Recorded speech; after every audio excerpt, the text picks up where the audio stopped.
समुद्री डाकू कप्तान ब्लैक हार्ट और खोया हुआ।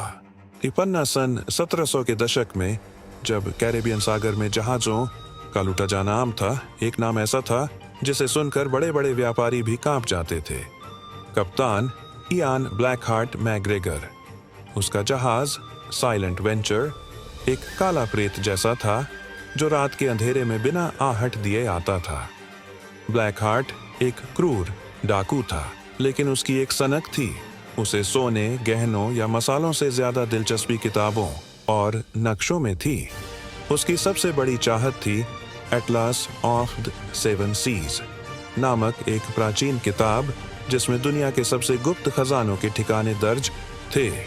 एक तूफानी रात साइलेंट वेंचर ने एक पुर्तगाली गैलन को लूटा। खजाने में ज्यादा कुछ खास नहीं मिला, सिवाय एक चमड़े की जिल्द में लिपटे पीले पड़ चुके नक्शे के पन्ने के। यह पन्ना atlas of the seven seas का एक फटा हुआ हिस्सा था।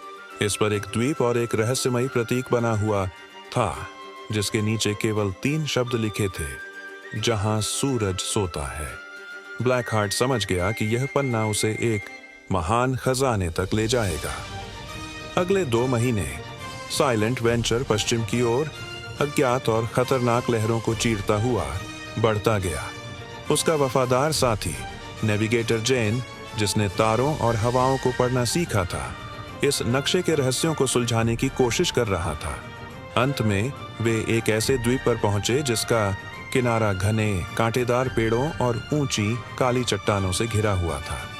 यह जगह देखने में किसी अभिशाप की तरह लगती थी। जेन ने गणना की, कप्तान, जहां सूरज सोता है, इसका मतलब है यह वह जगह है जहां पश्चिम की सबसे ऊंची चोटी पर सूरज की आखिरी किरण पड़ती है।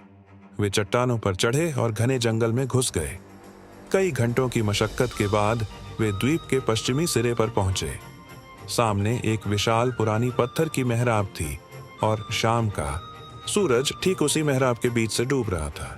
जैसे ही सूरज की आखिरी नारंगी किरण मेहराब को पार कर दूसरी तरफ पड़ी, वह किरण सामने एक सपाट पत्थर पर पड़ी और उस पर बने पक्षियों के निशान को चमका गई। ब्लैक हार्ट ने तुरंत उस निशान के पास की मिट्टी खोदने का आदेश दिया। वे घंटों तक खोदते रहे और अंत में उन्हें एक लोहे का संदूक मिला। ब्लैक हार्ट ने अपनी कुल्हाड़ी से संदूक का ताला तोड़ा। उसके साथियों की आंखें चमक उठी।